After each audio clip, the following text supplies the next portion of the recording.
अब खत्म हुआ और प्रधानमंत्री नरेंद्र मोदी पहुंच चुके हैं।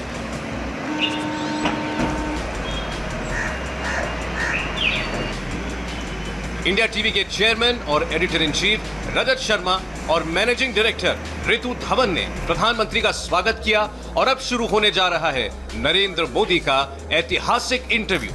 करोड़ों दर्शक अब वो देखने वाले हैं जो हिंदुस्तान के इतिहास में कभी नहीं हुआ। तो शुरू हो रहा है प्रधानमंत्री नरेंद्र मोदी का ऐतिहासिक इंटरव्यू सीधे जवाहरलाल नेहरू स्टेडियम से।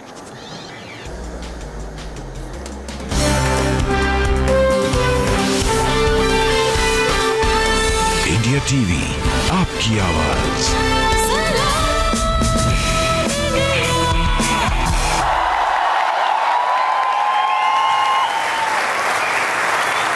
नमस्कार, इंडिया टीवी पर आपका बहुत बहुत स्वागत है। आज आप एक नए इतिहास के गवाह होने वाले हैं। कुछ ही देर में हम इतिहास का एक नया पन्ना लिखने वाले हैं। ये 17वां चुनाव है। 16 लोकसभा इलेक्शन हुए, 15 प्रधानमंत्री हमने देखे, लेकिन पहली बार एक प्रधानमंत्री जनता के सामने आएंगे अपने 5 साल के काम का हिसाब देने। टीवी की दुनिया में ऐसा पहले कभी नहीं हुआ। प्लीज वेलकम भारत के प्रधानमंत्री नरेंद्र दामोदर दास मोदी।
लिखने का सिलसिला शुरू करते हैं। मोदी जी, 5 साल बाद मोबाइल पर फिर से मैसेज आ रहे हैं कि देश की उम्मीदों का नाम है मोदी और दुश्मनों की मौत का पैगाम है मोदी। एक और मैसेज आया, ये आज बिहार से मुझे किसी ने भेजा। मोदी ने कर दिया ऐलान, कान खोलकर सुन लो इमरान, कहता सारा हिंदुस्तान अब नहीं बचेगा पाकिस्तान। अब एक और मैसेज आपको सुनाता हूं। घर में घुसकर मारा है, कब्र तुम्हारी खोदी है, दिल्ली की गद्दी पर बैठा बाप तुम्हारा मोदी है।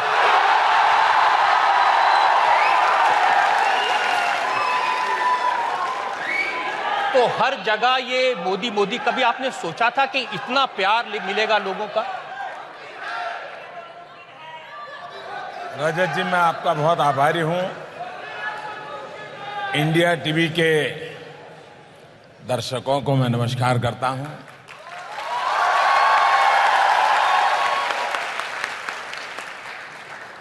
चुनाव के 4 चरण हो चुके हैं, 3 बाकी हैं।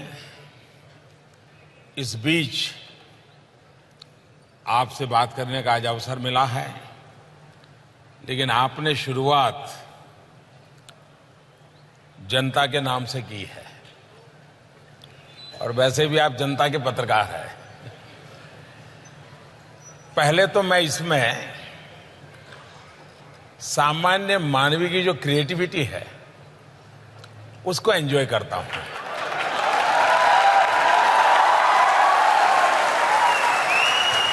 जहां तक मोदी का सवाल है, 2014 में पहली बार, मुझे याद तो नहीं कि इस प्रदेश में मैंने पहली बार ये सुना, लेकिन पहली बार ये शब्द मेरे कान में गूंजने लगे और उसको मीडिया ने भी उठा लिया।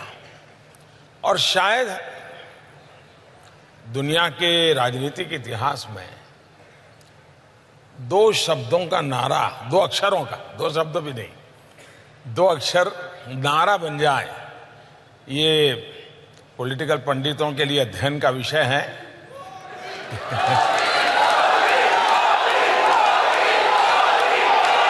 लेकिन जनता ने जो प्यार दिया है, जनता जिस प्यार से इन बातों को बताती है, उसमें किसी के प्रति गुस्सा भी है, किसी के प्रति नफरत भी है, और मोदी के प्रति प्यार से ज्यादा विश्वास और अपेक्षाएं हैं। और इसलिए शुरू में तो जब मोदी मोदी सुनते थे तो एंजॉय कर लेते थे, लेकिन अब जब मोदी मोदी सुनता हूं तो मैं सोचता हूं मेरी नींद मुझे और कम करनी पड़ेगी, मुझे और जागना पड़ेगा, मुझे और दौड़ना पड़ेगा, क्योंकि सामान्य मानवीय के लिए ये शब्द नहीं है, सामान्य नागरिक के लिए ये नाम नहीं है। उसके दिमाग में उसकी समस्याओं का समाधान है, और तब मेरा दायित्व तो बहुत बढ़ जाता है। मैं देशवासियों को उनके इस प्यार के लिए सर झुका करके नमन करता हूं, लेकिन उन्हें मैं जरूर कहूंगा, मैं भी आपके जैसा एक सामान्य इंसान हूं। मुझ में भी जैसे कि इंसान में कमियां होती हैं, वो कमियां हैं। मुझ में भी हर इंसान में जैसे कुछ गुण होते हैं, मुझ में भी गुण है, लेकिन मैंने तय किया है कि मैं इस पद पर रहते हुए और जहां भी रहूंगा आपके लिए जीऊंगा। मोदी जी, आप तो विनम्र होकर कह रहे हैं, लेकिन मैंने देखा कि जो विरोधी हैं, अब राहुल गांधी बेंगलोर में सभा कर रहे थे विद्यार्थियों के बीच, वहां भी मोदी मोदी। अब इसके लिए तो हम क्या जवाब दें? किसने मुझे लिखकर भेजा, घर घर मोदी, हर हर मोदी, कान खोलकर सुने विरोधी।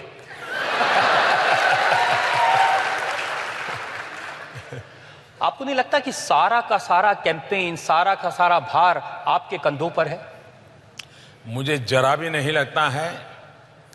शायद मैंने इतने जीवन में चुनाव लड़े हैं और उससे ज्यादा लड़वाए हैं संगठन में रहते हुए। ये पहला चुनाव मैं ऐसा देख रहा हूं जो दल नहीं लड़ रहा है, देश लड़ रहा है। ये पहला चुनाव है जो भारतीय जनता पार्टी का कार्यकर्ता से जनता कई कदम आगे है। शायद ये चुनाव ऐसा है कि मुझे चुनाव के लिए कोई मेहनत नहीं करनी पड़ रही। मुझे जो मेहनत पड़ रही है और जो मेहनत मैं कर रहा हूं, वो चुनाव के लिए नहीं कर रहा हूं। 5 साल इस देश ने मेरा साथ दिया है, मुझे आशीर्वाद दिए हैं, तो ये मौका है कि मैं उनका धन्यवाद करने जाता हूं, सर झुका करके नमन करने के लिए जाता हूं। मोदी जी, 5 साल पहले जब प्रधानमंत्री बने तो सबसे बड़ी चिंता लोगों की थी, भाई ये तो गुजरात के मुख्यमंत्री रहे, कोई अनुभव नहीं है, विदेश नीति कैसे चलेगी। तो कुछ तस्वीरें मैं दिखाना चाहता हूं कि कैसे आपने विदेश नीति को बाएं हाथ का खेल बना दिया। कुछ तस्वीरें हम देखें।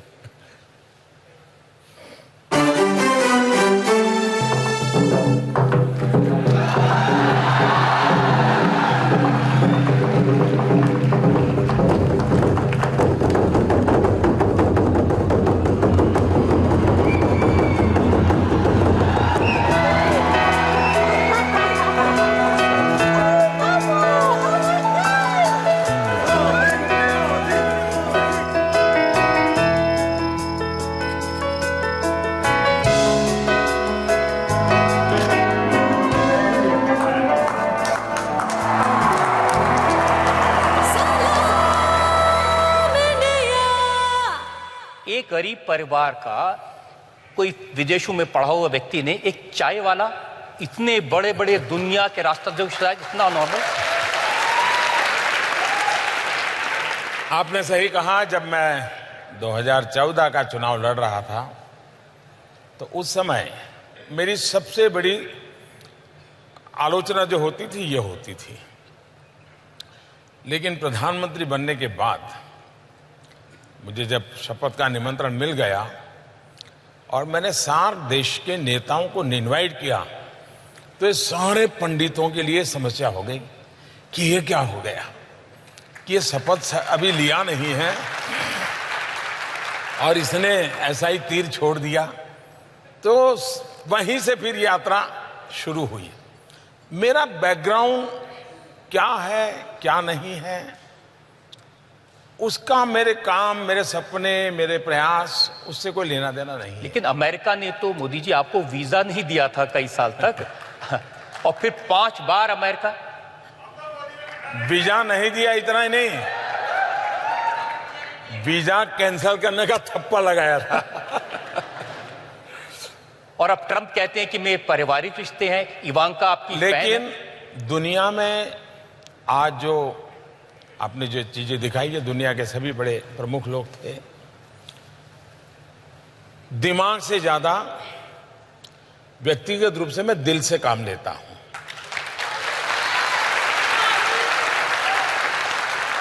जब टेबल पर बैठते हैं, आमने सामने बैठते हैं तो उसमें दिमाग प्रमुख होता है, लेकिन टेबल पर से उठते हैं तो दिल से जुड़ने की कोशिश करता हूं मैं।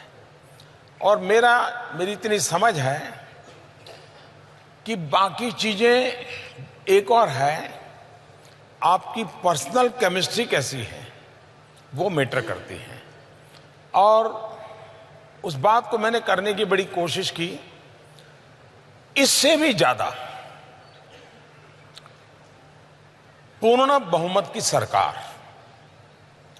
हमारे देश में हमारे पॉलिटिकल पंडित भी इसकी ताकत नहीं समझते हैं। 30 साल तक देश में पूर्ण बहुमत की सरकार न होने का एक सबसे बड़ा खामियाजा विश्व में हमारी स्वीकृति के लिए एक सवालिया निशान बन गया। कोई भी देश होता था, यार ये कितने दिन रहेगा, ये निर्णय करेगा कौन, मानेगा। मैं विदेश नीति की सफलता के पीछे दुनिया के देशों की भारत के प्रति जो भाव जगा है उसका सबसे पहला क्रेडिट इस देश के 130 करोड़ नागरिकों को देता हूं। 2014 में 30 साल के बाद उन्होंने पूर्ण बहुमत वाली सरकार बनाई। उस सरकार का परिणाम है कि दुनिया के देशों को भारत के प्रति एक विश्वास पैदा हुआ है। पूर्ण बहुमत की सरकार की बहुत ताकत होती है। इस चुनाव में भी मैं देशवासियों को यही कहता हूं कि भारत जैसे विशाल देश और आने वाले दिनों में एशिया की सेंचुरी की जब चर्चा करते हैं तब भारत का रुतबा और बढ़े, ये हिंदुस्तान की 21वीं सदी के लिए उपयोगी है। इसलिए सरकार पूर्ण बहुमत की ही चुननी चाहिए। पूर्ण बहुमत वाली सरकार अपने साथी दलों को साथ रख करके आगे बढ़े, ये भी भारत की विशेषताओं के कारण आवश्यक है। दूसरी बात, आपने अगर पूरी तरह एनालिसिस किया होगा तो मैं कभी ये कोशिश नहीं करता हूं कि जो नेता मुझे मिल रहा है उसके विषय में मैंने क्या पढ़ा है, क्या सुना है, उसका बैकग्राउंड क्या है, वो क्या सोचता है। जब मैं 1 to 1 मिलता हूं तो मैं उन बैगेजेस को दिमाग में भर के नहीं मिलता हूं। वो जैसा है वैसा मैं उनसे मिलता हूं और मेरे फर्स्ट एक्सपीरियंस के आधार पर चीजों को मैं स्टेप बाय स्टेप आगे ले जाता हूं। उसके कारण सामने वाले को भी एक समाधान होता है। वरना दुनिया के किसी नेता के विषय में प्रोफाइल पढ़ के जाओगे तो 50 की चीजें होती हैं, उससे कभी हम सही मूल्यांकन नहीं कर पाते। और तीसरी बात, कोई भी बात करूं, मेरे दिल में कभी ये इच्छा नहीं रहती है कि मैं अपना प्रभाव छोड़ के आऊं। ये बिल्कुल मेरे मन में इच्छा नहीं रहती। मेरे दिल में एक ही भाव रहता है, मैं उसे हिंदुस्तान के लिए आकर्षित करके ले जाऊं वापस, उसको भारत के लिए अट्रैक्ट करूं। आपका एक सीक्रेट मेरे पास में, एक तस्वीर, वो मैं जरा लोगों को दिखाना चाहता हूं। कहां से कहां आप पहुंच गए। जब आप पहले अमेरिका गए थे तो कैसे आप व्हाइट हाउस के बाहर खड़े हैं, ये तस्वीर मैं जरा आपको दिखाना चाहता हूं।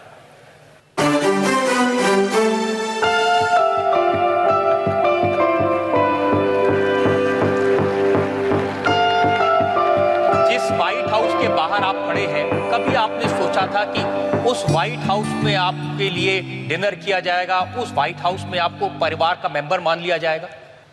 ऐसा तो कभी सोचा नहीं था, लेकिन मेरा पता नहीं बचपन से आत्मविश्वास इतना है। और एक कारण है, वैसे ये सबके सामने बोलना अच्छा है नहीं है मैं नहीं जानता हूं, लेकिन बोल देता हूं। बचपन से अखबार देखते थे, टीवी का जमाना आया तो टीवी में देखते थे, दुनिया के लीडर आते थे, छोटे से देश का भी लीडर हो, बड़े से देश का लीडर हो। एक तो हाइट बॉडी में वो बड़े होते हैं, हम लोग ज्यादा शरीर में भी थोड़े कम होते हैं, और मैं देखता है कि हमारे नेताओं को ऐसे करके वो ले जाते हैं।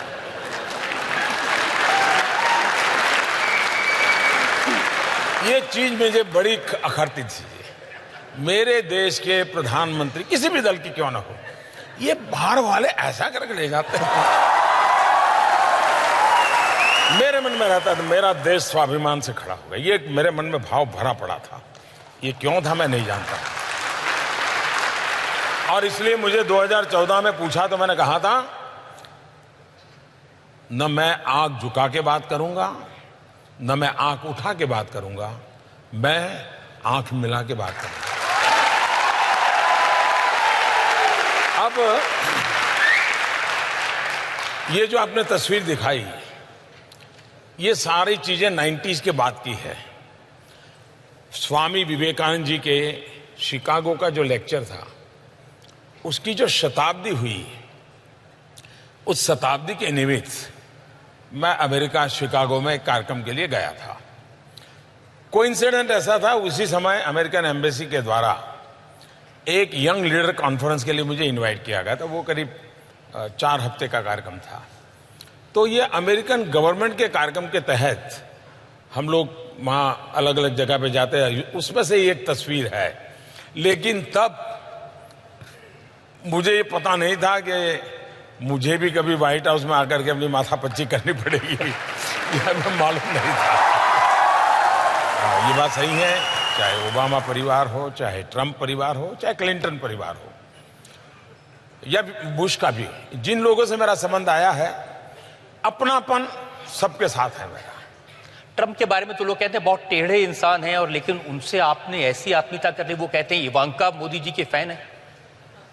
पहले तो दुनिया के नेताओं के संबंध में हम किसी तीसरे के द्वारा जो जानते हैं ना, वो सही नहीं है जी, ऐसा नहीं करना चाहिए। मेरा खुद का एक्सपीरियंस बिल्कुल ही जो सुनता हूं उससे अलग है, बिल्कुल अलग है जी।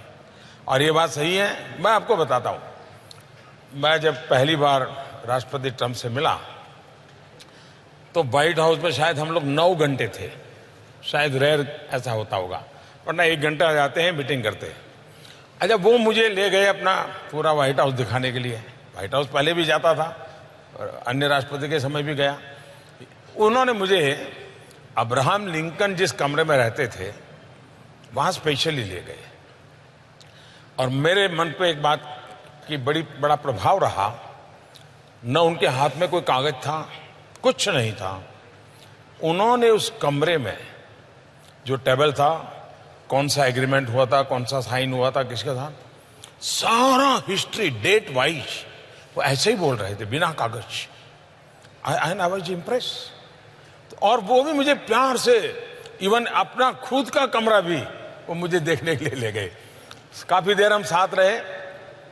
पूरा परिवार उन्होंने बुला के रखा था और स्वाभाविक है बाद में इवांका का भारत आना हुआ, उनके दामाद भी अभी थोड़े दिन पहले आए थे, तो एक प्रकार से पारिवारिक रिश्ता बन जाता है। लेकिन इसमें क्रेडिट मोदी को कम जाती है।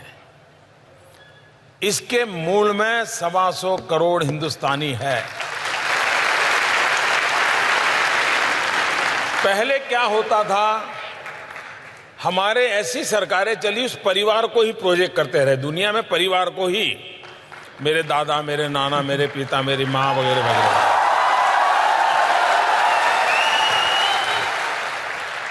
मैं सिर्फ और सिर्फ हिंदुस्तान, 5000 साल पुराना मेरा देश, मेरा योग, मेरा आयुर्वेद, मेरी संस्कृति, मेरे आर्किटेक्चर, मैं बस उसी की बातें करता हूं।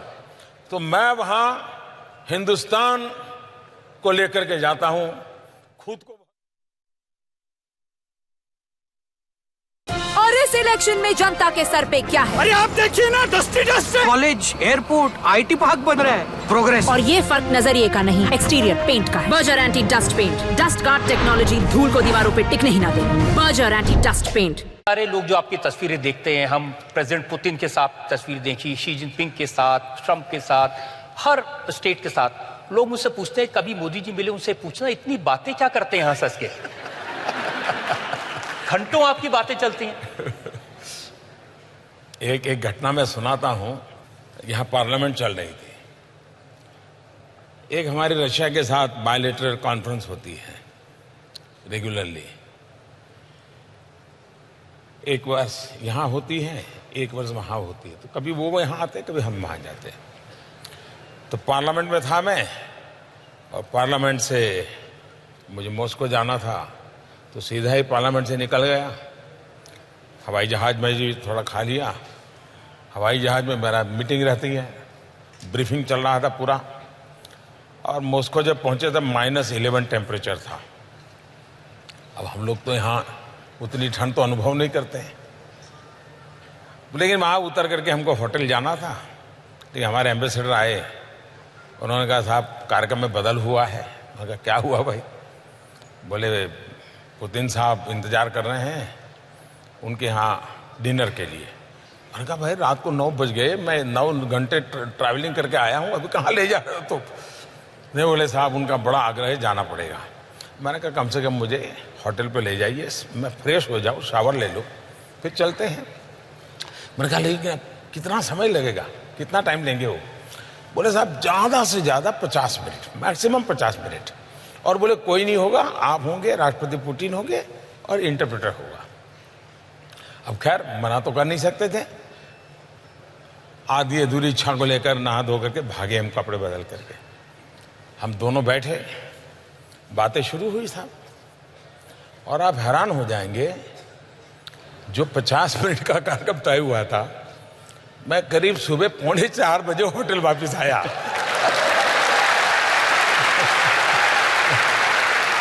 बहुत सारी कहानियां हम सुनते हैं। अर्जेंटीना के प्रेसिडेंट, उनकी जो वाइफ है वो आपके लिए चाय बना के आई जी।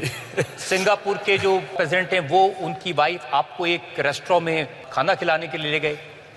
अर्जेंटीना के राष्ट्रपति हैं, वे बहुत ही नई नई चीजें जानना सीखने के बड़े स्वभाव के हैं। और वहाँ उनके कैपिटल के वो प्राइम मेयर भी रहे, राष्ट्रपति बने। तो एक प्रकार से दोस्ताना संबंध इनडायरेक्टली पहले से बन गया था, परोक्ष रूप से एक दूसरे से बातें करते। तो उनका मुझे मैसेज आया कि हम जर्मनी में मिलने वाले थे। उनका कहना था कि मैं मेरे परिवार के साथ आना चाहता हूं, अगर आप समय निकालेंगे तो। मैंने कहा ठीक है। तो उनका फैमिली और हम कुछ समय साथ बिताए जर्मनी में, तब से दोस्ती हो गई। अभी मैं अर्जेंटीना गया था तो अपने घर ले गए, मैं गया था। अब वो रेगुलरली एक चाय पीते हैं वहाँ की, वो चाय का बर्तन भी अलग होता है। तो उन्होंने मुझे वहाँ पिलाई, तो मैंने वैसे स्वाभाविक कर्टसी के रूप में भी कहते हैं बहुत अच्छी है। अभी वो जब भारत आए तो उनके श्रीमती जी स्पेशली वो चाय बनाने का पॉट और चाय वगैरह सब लेके आई, और राष्ट्रपति जी ने खुद ने बना करके मुझे पिलाया। तो आपकी जानकारी सही है। तो चाय वाले को चाय वाली, चाय वाले को चाय अच्छी लगती है। वैसे ही एक बार सिंगापुर में एक कार्यक्रम के लिए मुझे निमंत्रित किया गया था। मैं कीनोट स्पीकर था सिंगापुर, लेकिन वो उनका बड़ा महत्वपूर्ण कार्यक्रम होता है और स्वयं प्रधानमंत्री ऑडियंस में थे। बड़ा लेक्चर था। खैर मैं ट्रैवलिंग करके पहुंचा था। मेरा ऐसा ही रहता है, बिल्कुल एक के पीछे एक कार्यक्रम लगे रहते हैं। तो मैं एक कार्यक्रम करके पहुंचा था, स्नान करके कपड़े बदल करके लेक्चर करने गया था और काफ़ी मैं देशों का टूर करके आ रहा था। पूरा हुआ तो उनकी पत्नी का भी वहाँ के सार्वजनिक जीवन में बड़ा स्थान है। वहाँ जो प्रधानमंत्री हैं उनके पिताजी को मैं बहुत आदर करता रहा हूँ, पहले भी मैं उनके विषय में काफ़ी करता था। तो उनकी श्रीमती जी ने कहा क्या कार्यक्रम है। मैंने कहा आप तो इतना दौड़ धूप करके आया हूँ, अब जाऊँगा, कल के कार्यक्रम का ब्रीफिंग वगैरह लेना है। तो बोले चलिए कहीं खाना खाना जाते हैं। अब मैं ना नहीं कर पाया, तो हम तीनों लोग चले गए। तो वहाँ इंडियन एक गली है, इंडियन रेस्टोरेंट है। एक 6 टेबल वाली छोटी सी रेस्टोरेंट में मुझे ले गए। तो बाकी लोग बैठे हुए थे, 1-2 टेबल वालों को रिक्वेस्ट करके खाली किया और वहाँ हम खाए। उन्होंने सारी इंडियन डिशें, साउथ इंडियन, वो सब मंगवाई और मुझे खिलाई और हम 3 ही लोग बैठे थे, बाकी लोग अपना खाना खा रहे थे।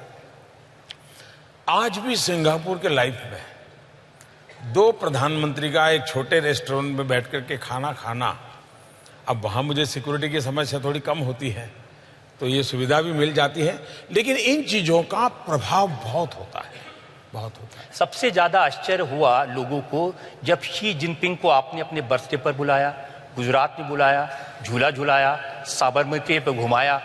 क्योंकि चीन के राष्ट्रपति की, प्रधानमंत्री की इमेज तो हमारे जीवन में ऐसी होती थी, बिल्कुल कुछ बोलेंगे नहीं, माउस से तो एक बार स्माइल कर दिए तो बड़ी खबर होती, माउस स्माइल। वो आपके साथ झूला झूल रहे हैं। इसमें भी एक कहानी है जी। मैं जब प्रधानमंत्री बना तो दुनिया के देश के लोग एक कर्टसी कॉल करते हैं, आपको बधाई देते हैं। तो राष्ट्रपति शी का फोन आया, मेरा उनसे कोई परिचय नहीं था, पहली मुलाकात टेलीफोन पे हुई। तो फोन पर स्वाभाविक हम कहते हैं, उन्होंने मुझे कहा कि आप चाइना आइए, मैंने कहा आप हिंदुस्तान आइए, तो ये कर्टसी होती है। उन्होंने कहा कि भाई मुझे तुम्हारे गांव जाना है, फोन पे कहा पहले ही दिन। मैंने कहा मेरे गांव जाना है आपको? तो उनको प्रोनाउंसिएशन मालूम था, बोले वडनगर जाना है। बोले मालूम है वडनगर मुझे क्यों जाना है? मैंने कहा मुझे मालूम नहीं है। बोले ह्यूएन सांग, जो चीनी फिलोसोफर 800-1000 साल पहले यहाँ आया था, बोले वो तुम्हारे गांव में जाके रहा था और जब भारत से लौटा तो मेरे गांव में आके रहा था।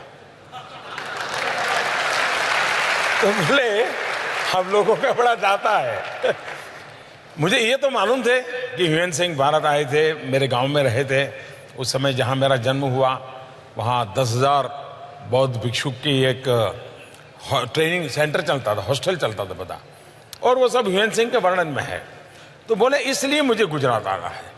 फिर डेट उन्होंने तय की, तब मुझे भी मालूम नहीं था कि डेट तय करने के पीछे मेरा जन्मदिन है। फिर वो आए, बाकी तो जो कार्यक्रम था वो हुआ। उसके बाद हम दोनों दिल्ली आए, दिल्ली में मीटिंग हुई। शायद 1962 के बाद चीन के किसी नेता का इतना बड़ा स्वागत उस दिन हुआ, क्योंकि 62 का उसके बाद एक बदलाव शुरू हुआ और भारत और चीन के एंगेजमेंट बढ़ने लगे हैं।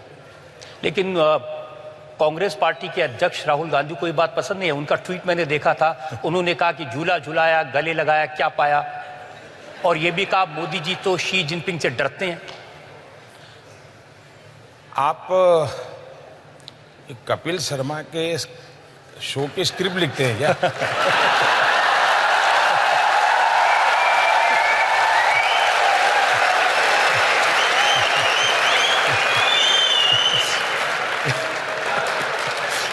भाई एक सबसे पुरानी पार्टी के राष्ट्रीय अध्यक्ष हैं और वो ट्वीट करते हैं, तो क्या करें?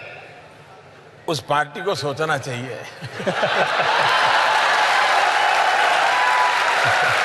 अब वो कई दिन से कह रहे थे कि देखिए मसूद अजहर पर फैसला नहीं आया, मसूद अजहर पर फैसला नहीं आया, शी जिनपिंग ने अटका के रोक दिया मोदी जी को। इनकी समस्या ये है कि वो मोदी का पूरा अध्ययन नहीं करते हैं।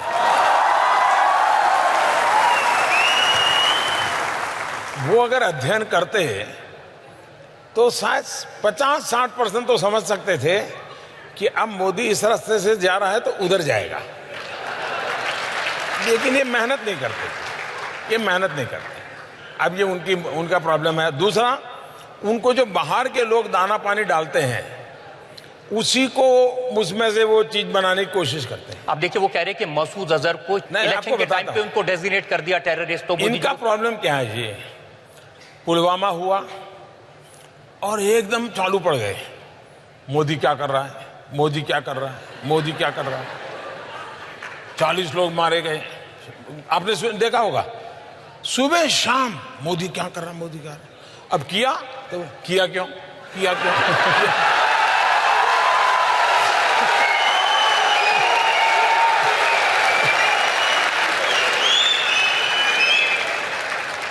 इसलिए या तो वो धीरज रखें, इंतजार करें, मोदी कुछ कर रहे बैठे। उसी प्रकार से हमारे पायलट, जब ये दूसरे दिन जब घटना सुबह हुई 28 तारीख को, उनका एक F-16 हवाई जहाज तोड़ दिया, उनके पायलट मारे गए, लेकिन पाकिस्तान ने बड़े उत्साह में कह दिया कि हमने भारत का ये कर दिया। तो यहां इतनी खुशी हो गई इन लोगों को, अब मोदी बराबर शिकंजे में आया। और उसमें पता चला कि भारत का पायलट कैद किया गया है। अब उनको उनके जमाने का अनुभव था कि अब 2-4 साल तक तो आने वाला नहीं है।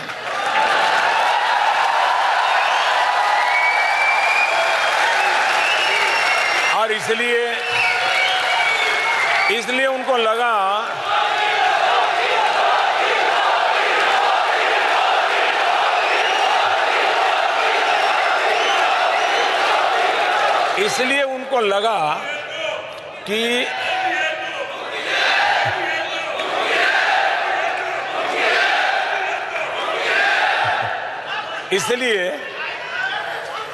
लगा कि पायलट वाला मामला ऐसा है कि मोदी का बालाकोट और 1000 किलो का बम ये सब मिट्टी में मिल जाएगा।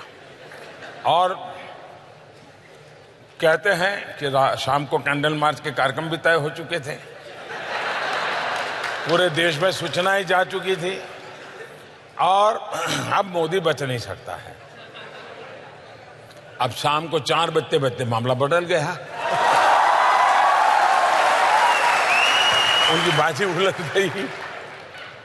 अब ये मैं हैरान हूं जी, जो देश की सरकारों का एनालिसिस करने की जो पिछले 25-30 साल से जिन लोगों को आदत है ना, वो आज भी उसी पैरामीटर, उसी तौर तरीके से मेरी सरकार का भी एनालिसिस करते हैं, और इसलिए इनके सारे हिसाब किताब गलत निकलते हैं। अब ये बता दीजिए कि ये हमारे विंग कमांडर अभिनंदन को आपने छुड़वाया कैसे?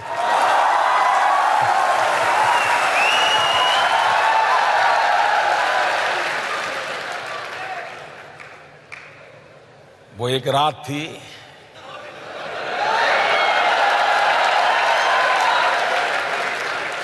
जिस रात में कहीं राज थे,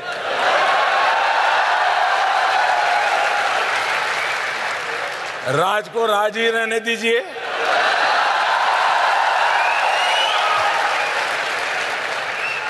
एक अमेरिकन ने रिपोर्ट किया कि आपने 12 मिसाइल लगा दिए थे पाकिस्तान के सामने।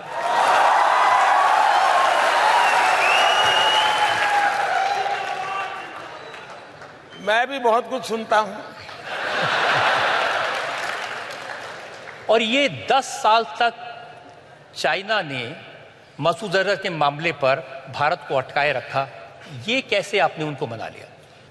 आप आज से पहले दुनिया में हम कहां थे? जब भी पाकिस्तान का मसला आता था तो कश्मीर पर अटक जाता था, और जब भी पाकिस्तान की बात आती थी तो रशिया अकेला देश हमारे साथ होता था। पूरी दुनिया पाकिस्तान के साथ होती थी। ये पिछले 40 साल का रिकॉर्ड है। इन दिनों 5 साल में आप देखते होंगे अनेक घटनाओं में कि अकेला चाइना पाकिस्तान के साथ होता है, पूरी दुनिया हमारे साथ होती है।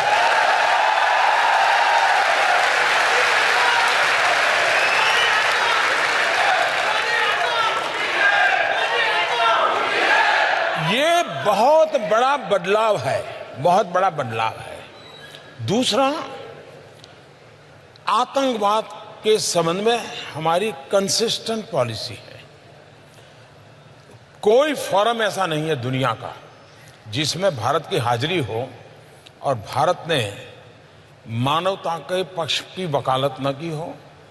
और आतंकवाद ये मानवता का दुश्मन है। आतंकवाद किसी देश का नहीं, दुनिया की मानवता का खतरा है। ये लोगों को कन्विंस कराने में मैं सफल हुआ हूं, भारत सफल हुआ है। और इसलिए अंतर्राष्ट्रीय जगत में कश्मीर मुद्दा रहा नहीं है, अंतर्राष्ट्रीय जगत में आतंकवाद मुद्दा है।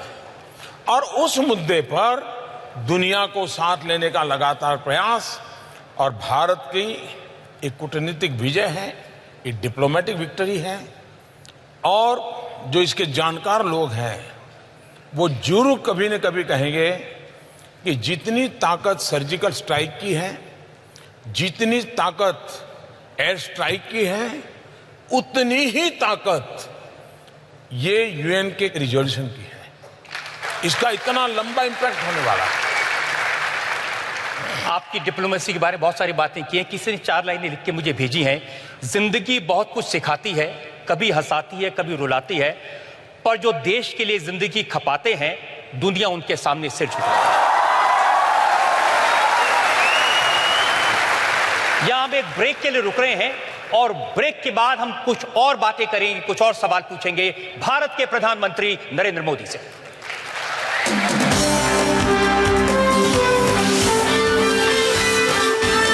इंडिया टीवी आपकी आवाज।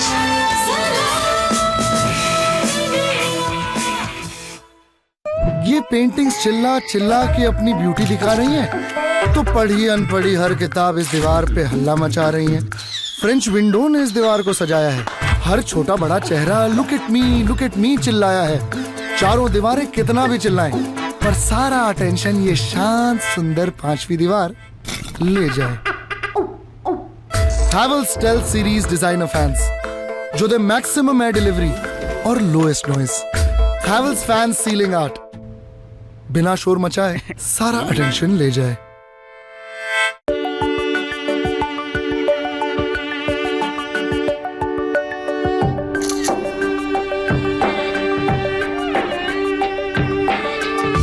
छोटी गलियों से भी चमकता है बड़ा नाम।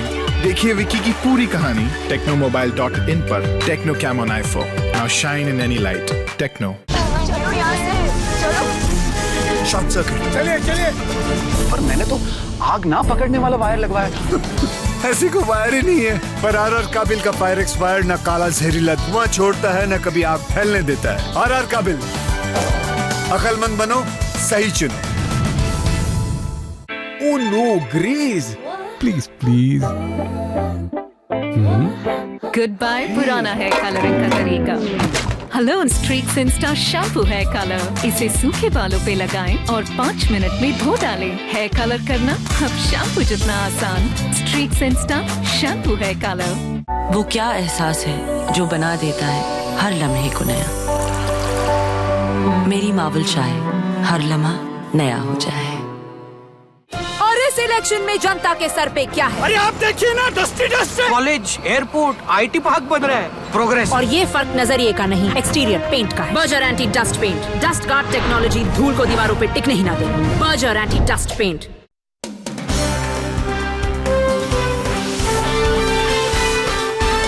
इंडिया टीवी आपकी आवाज।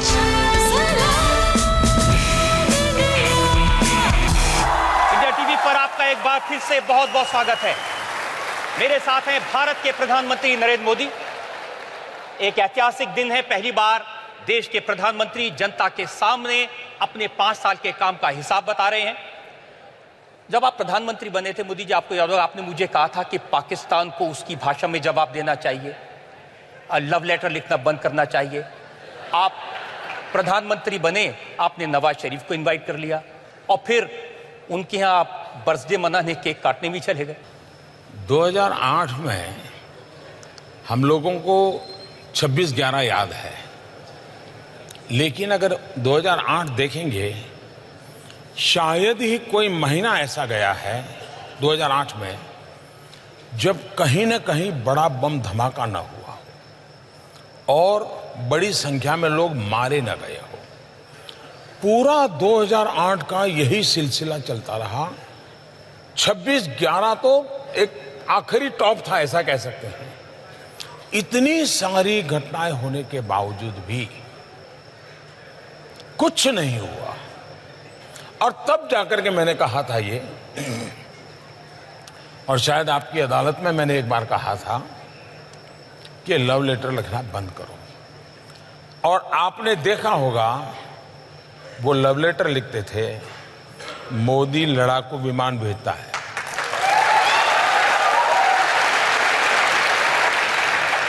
आपको लगता है कि नवाज शरीफ के यहाँ जाना एक गलती थी, क्योंकि बाद में उन्होंने यहाँ आतंकवादी हमले करवाए?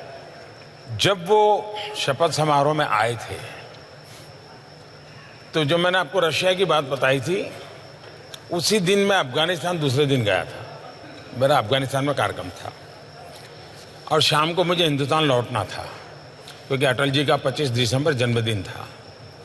तो मैंने जन्मदिन की बधाई के लिए नवाज शरीफ को फ़ोन किया था काबुल से।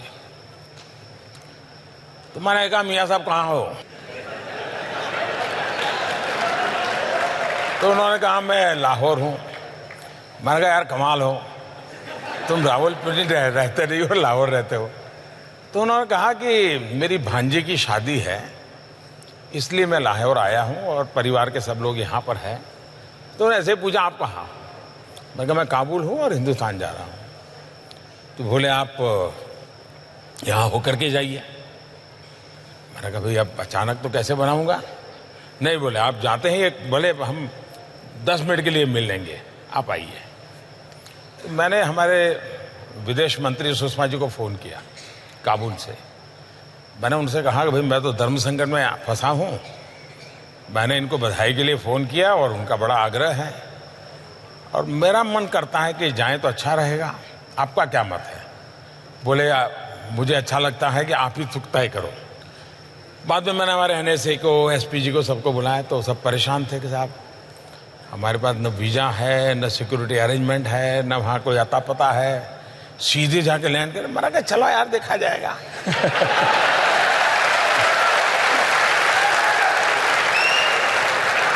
तो हम लाहौर गए एक सदिच्छा से, क्योंकि वो मेरे यहाँ शपथ समारोह में आया तो मुझे लगता था कि शायद ये जेन्युइन व्यक्ति हैं, कुछ कर पाएंगे। और मुझे सिर्फ कर्सी कॉल करना है। तो हम करीब आए, वहाँ पहुँचे तो उनका भाई मेरे हेलीकॉप्टर में मेरे घर जाना होगा। नॉर्मली एक देश का मुखिया दूसरे देश में किसी दूसरे के जहाज में नहीं बैठता है, सोचता है 50 बार। मैंने कहा, चलो यार। तो हम उनके हेलीकॉप्टर में बैठ गए। तो उनके हेलीकॉप्टर में हम गए, उनके परिवारजनों से मिले, चाय वगैरह पिया, गुड़ी गुड़ी बातें हुई। बाकी तो कोई सीरियस नहीं, काफ़ी लोग थे हम लोग। लेकिन पूरे पाकिस्तान में एक मैसेज गया कि भारत सचमुच में पाकिस्तान का बुरा नहीं चाहता है। और ये सबसे बड़ी सफलता थी मेरी 1 घंटे की इस विजिट की। कॉमन मैन, पाकिस्तान के कॉमन मैन के दिल में जो झूठ फैलाया गया था, उसको मैसेज चला गया कि हिंदुस्तान पाकिस्तान की आवाम का भला चाहता है।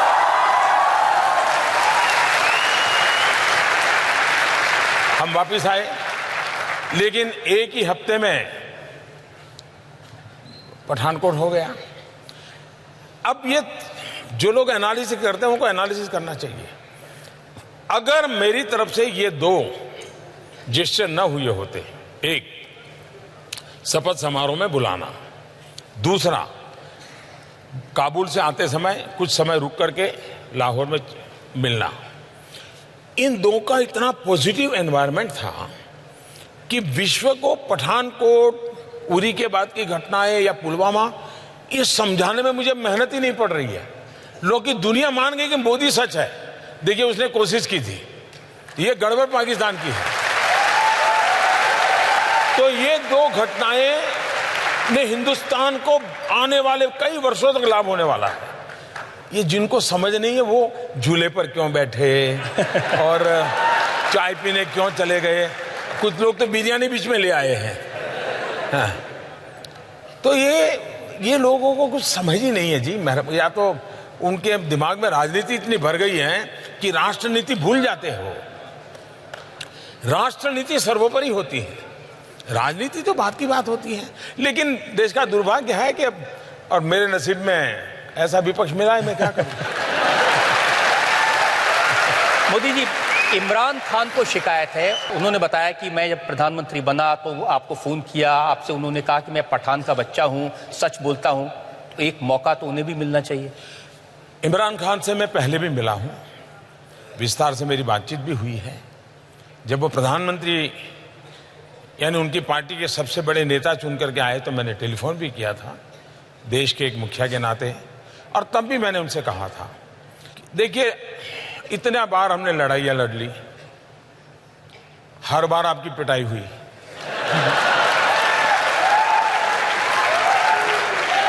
आतंकवाद करके भी कुछ पाया नहीं।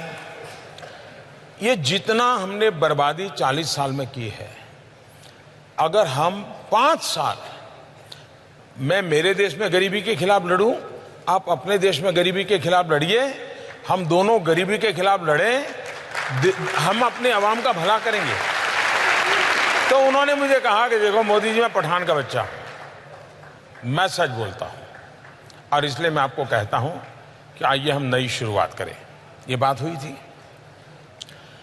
पाकिस्तान में समस्या ये, मैं अनुभव से, मेरा अकेले का अनुभव नहीं है, दुनिया के देशों का अनुभव है। मैंने दुनिया के कई देश के महापुरुषों से बात की है, गल्फ कंट्रीज के, अरब राष्ट्रों के सभी नेताओं से मैंने बात की है, मैंने अमेरिका, चाइना, रशिया, उन सब से भी बात की है। एक बात ज्यादातर उभर करके आती है कि भाई बात करोगे तो किससे करोगे?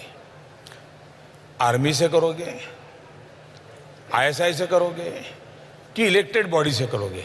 बोले पता ही नहीं चलता वो देश कौन चलाता है। तो ये सबसे बड़ी समस्या है, पहले वो अपनी ये समस्या सुलझा दें। आपने समस्या सुलझा दी, घर में घुस के मारा। आखिरकार जब उनको हमने सबूत दिए, बार बार दिए, और जब घटना घटती है तो इतनी प्यार से, इतनी मीठी बात करते हैं जी, आप भी सोच लेंगे यार नहीं, पाकिस्तान सुधर गया है। पुलवामा के बाद मैं उनकी बहुत मीठी मीठी बातें मानने को तैयार नहीं था। मैंने कहा भाई आपकी बहुत बातें सुन चुका हूं, आप करते ही नहीं कुछ। हमारे यहाँ इतने लोगों को मार दिया, आपको हमने सबूत दे दिए, हमने एविडेंस दे दिए, उनकी टेलीफोन दे दिए, सब दे दिया, लेकिन आप कहते हैं हम जांच कर रहे हैं, और 10-10 साल हो गए। तो अगर ठीक है, अब हमारी सेना को जितना आता है वो करते रहेंगे। उनकी बात तो समझ आती, लेकिन हमारे यहाँ ममता दीदी हैं, बहन मायावती हैं, अखिलेश भाई हैं, राहुल भैया, जितने भाई बहन हैं आपके यहाँ पर, वो सब कह रहे थे सबूत दीजिए एयर स्ट्राइक का। देश के किसी भी नागरिक को सबूत मांगने का हक है। राजनीतिक दलों के नेताओं को भी सबूत मांगने का हक है, लेकिन सबूत मानना ही उनकी जिम्मेवारी भी है। इनका प्रॉब्लम है कि मांगते रहो लेकिन मानो कुछ नहीं। सबसे बड़ा सबूत पाकिस्तान खुद है जी। आप मुझे बताइए कि हमने तो कुछ डिक्लेयर नहीं किया था। हमारी जो स्ट्रेटेजी थी उसके हिसाब से तो सुबह हम मीटिंग करने वाले थे, मीटिंग करके कुछ योजना करने वाले थे, उस प्रकार से सारा प्लान किया हुआ था। जब 3-3:30 बजे सब पूरा हो गया, हमारे लोग लौट आए, वो अपना यूनिफॉर्म वगैरह उतार करके सब अपना चाय वाय कर रहे थे, तो बड़ा हंसी मजाक का काम चल रहा था जी। मुझे भी इन्फॉर्म कर दिया गया, तो पहले मेरा मन कर गया कि चलो सो जाएं। फिर मुझे हुआ नहीं यार, देखे जरा इंटरनेशनल में कुछ हलचल तो नहीं है। तो मैं जरा ऑनलाइन जाकर के सारा सर्फिंग करने लगा कि दुनिया में कहीं पर इस घटना की खबरें आना शुरू हुआ तो नहीं है। घटना बहुत बड़ी थी। उधर मेरे लोगों को मैंने कहा ठीक है, अब आप सो जाइए, लोग थके हुए होंगे, सुबह बात करेंगे। लेकिन मैं नहीं सोया। 5-5:15 बजे पाकिस्तान ने ट्वीट किया कि भारत आकर के मार के चला गया।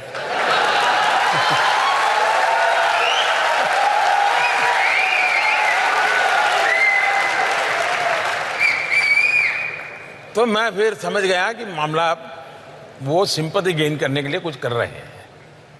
रोना शुरू कर दिया इन्होंने। तो मैंने फिर हमारे लोगों को इकट्ठा किया और मैंने कहा भाई तुरंत बैठना पड़ेगा।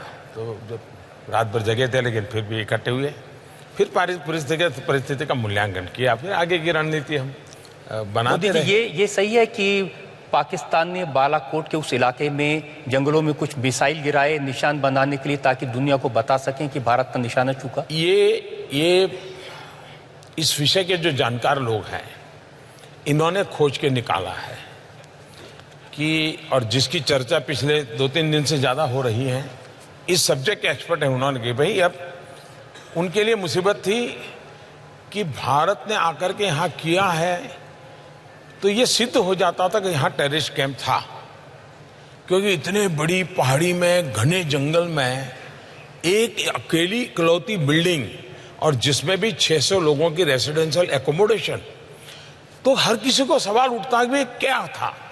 इसलिए इनके लिए इसको छुपाने के लिए कोई न कोई रास्ते ढूंढने ही पड़ेंगे।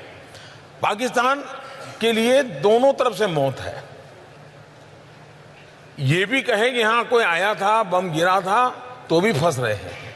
और वो इतने डर गए थे जी, वो गलतियां पर गलतियां चले। विमान उनका गिरा, उन्होंने कह दिया हिंदुस्तान का गिरा। पायलट उनका मरा, उन्होंने कह दिया हिंदुस्तान का मरा। यानी वो बिल्कुल ही बैलेंस खो चुके थे। और बैलेंस खोने का कारण था कि इतनी बड़ी घटना उनके लिए असंभव थी जी। और अभी भी उस सदमे में से बाहर नहीं आए। ये तो भारत में अगर चुनाव ना होते ना, अगर चुनाव ना होते और ये तू मैं ना होती और सामान्य दिवसों में घटना हुई होती, तो विश्व की जो महत्वपूर्ण मिलिट्री ऑपरेशंस हुए हैं इसकी उसमें गिनती होती जी। ये चुनाव के तू मैं में भारत के वीरों के पराक्रम को हमने नजरअंदाज किया है। और इसलिए मैं तो ईश्वर से प्रार्थना करता हूं कि चुनाव नतीजों के बाद शांति से इसके एक्सपर्ट हो, वो देश को समझाएं कि भारत के लोग कितने पराक्रमी हैं, कितना बढ़िया काम किया है। लेकिन जो विरोधी दल के नेता वो भी काफी पराक्रमी हैं। कांग्रेस के नेता बीके हरिप्रसाद, उन्होंने कहा कि जो पुलवामा में हमला हुआ ये नरेंद्र मोदी और इमरान खान के बीच मिली भगत थी, ये मैच फिक्सिंग था। कहते भी दीवाने, सुनते भी दीवाने और सुनाने वाले भी दीवाने।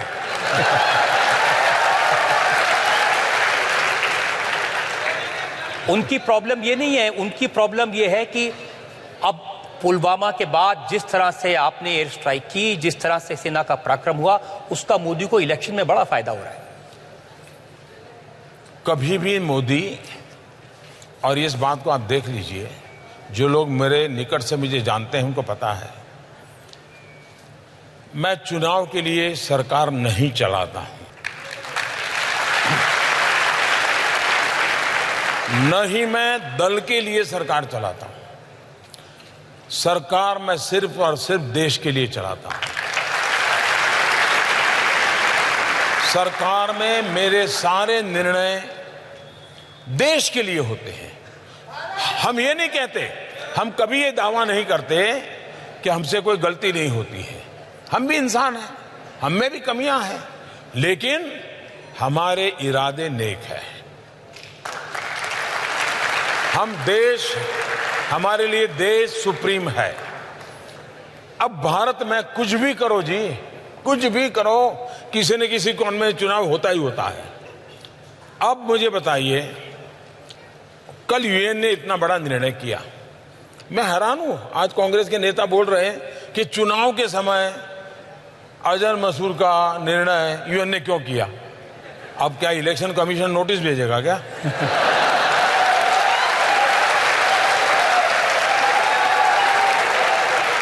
क्या यूएन की मीटिंग मोदी तय करता है क्या? अच्छा, मान लीजिए जो कहता है इतनी ताकत मोदी की है, फिर तो ये देश में मोदी को ही सब कुछ देना चाहिए।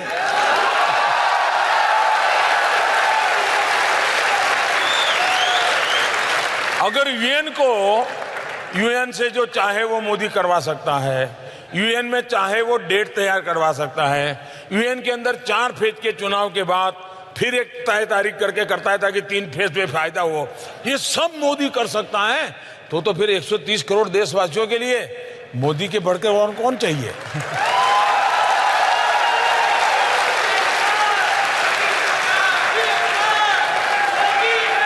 इसलिए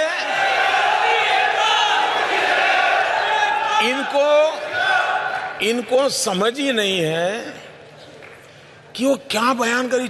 उनके दिमाग में चुनाव इतना भरा है। यूएन निर्णय करे चुनाव। अभी यूएई ने उसके देश का एक सबसे बड़ा सम्मान मुझे दिया, उसमें भी उनको चुनाव दे दिया। अब रशिया ने एक बहुत बड़ा अवार्ड दे दिया, उसमें भी उनको चुनाव दे दिया। अब दुनिया के देश के लोग ये कोई हमारा चुनाव का टाइम टेबल या कोड ऑफ कंडक्ट पढ़ करके थोड़ा देश चलाते हैं जी, वो तो अपने हिसाब से देश चलाते हैं। लेकिन आप भी तो ऐसे काम करते हैं ना। आप पुलवामा हुआ, पाकिस्तान को पता था कि आप कुछ ना कुछ तो करने वाले हैं, मोदी खाली तो बैठेगा नहीं, और पाकिस्तान ने पूरी तैयारी की थी उसको रोकने की, तो भी गए और बिना खरोंच हुए वापस आ गए। वो जो गलती हमारे देश में मेरे लिए लोग करते हैं ना, तो वो भी तो पुराने हमारे देश वाले ही हैं। 47 के पहले उनकी आदत भी तो वही है जो हमारी है, और इसलिए वो भी मेरे समझ में यहाँ के लोग जो टीवी पे वगैरह दिखाते हैं उसके आधार पर सोचते हैं, इसलिए गलती हो जाती है। उनको लगा था कि मोदी ने सर्जिकल स्ट्राइक किया था तो इस बार ऐसा कुछ करेगा, तो इसलिए उन्होंने सब वहां पर खड़ा कर दिया तामझाम पूरा। इवन अफगानिस्तान की बॉर्डर से भी लाकर के यहाँ रख दिया, इवन बलूचिस्तान में जो है उनको भी लाकर के यहाँ रख दिया। सारे टैंक लगा दिए, राडार लगा दिए, सब लगा दिए। अब हम बजरंगबली की जय कर करके ऊपर से चले गए।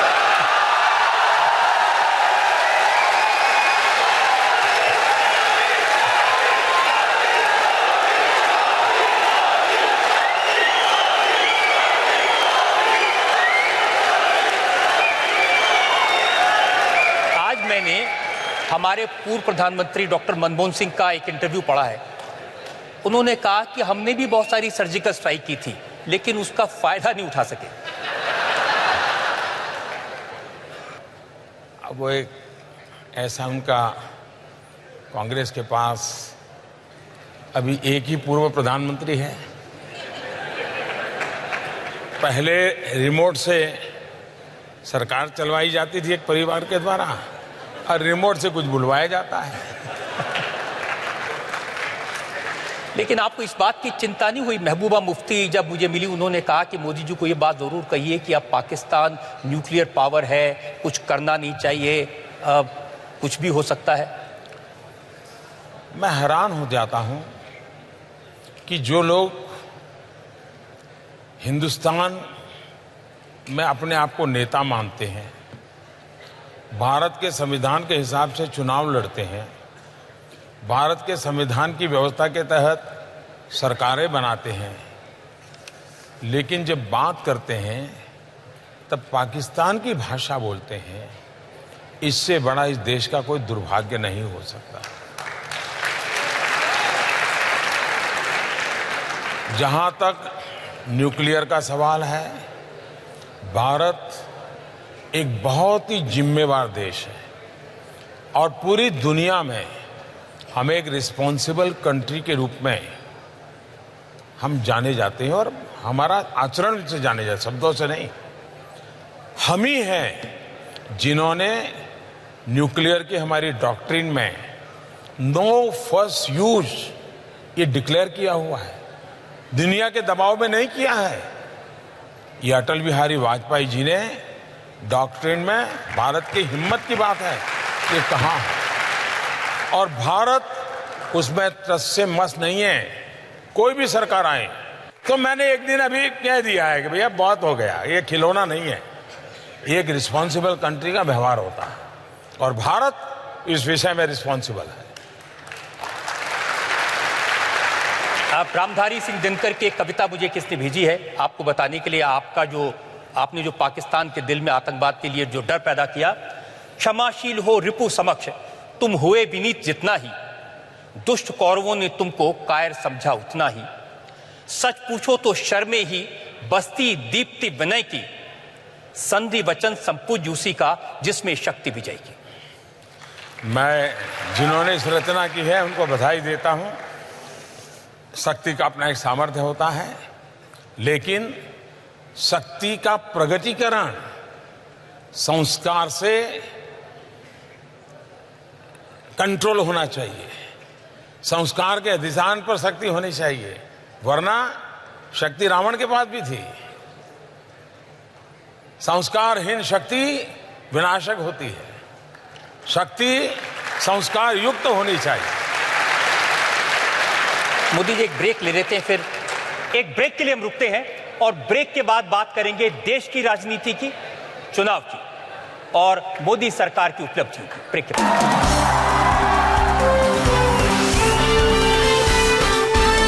इंडिया टीवी आपकी आवाज।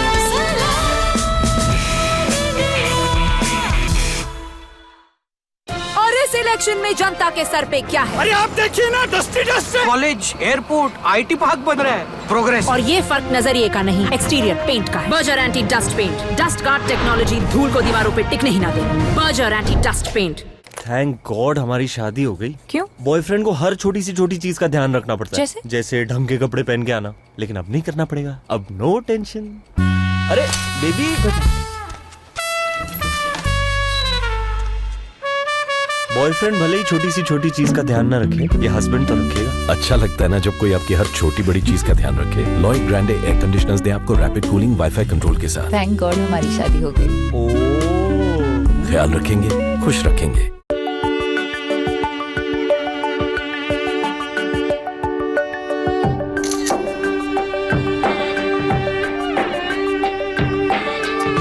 छोटी गलियों से भी चमकता है बड़ा नाम। देखिए विकी की पूरी कहानी technomobile.in पर। Tecno Camon i4 now shine in any light. Tecno. Hello Streax insta shampoo hair colour, इसे सूखे बालों पे लगाएं और 5 मिनट में धो डालें। हेयर कलर करना अब शैम्पू जितना आसान। Streax insta shampoo hair colour. और इस इलेक्शन में जनता के सर पे क्या है? अरे आप देखिए ना, dusty dust college, airport, IT park बन रहा है, प्रोग्रेस। और ये फर्क नजरिए का नहीं, एक्सटीरियर पेंट का है। Berger anti dust paint, dust guard technology धूल को दीवारों पे टिकने ही ना दे। Berger anti dust paint. ये पेंटिंग्स चिल्ला चिल्ला के अपनी ब्यूटी दिखा रही हैं, तो पढ़ी अनपढ़ी हर किताब इस दीवार पे हल्ला मचा रही है। फ्रेंच विंडो ने इस दीवार को सजाया है, हर छोटा बड़ा चेहरा लुक एट मी चिल्लाया है। चारों दीवारें कितना भी चिल्लाएं, पर सारा अटेंशन ये शांत सुंदर 5वीं दीवार ले जाए। Havells stealth series designer fans, जो दे मैक्सिमम एयर डिलीवरी और lowest noise. Havells fan ceiling art, बिना शोर मचाए सारा अटेंशन ले जाए।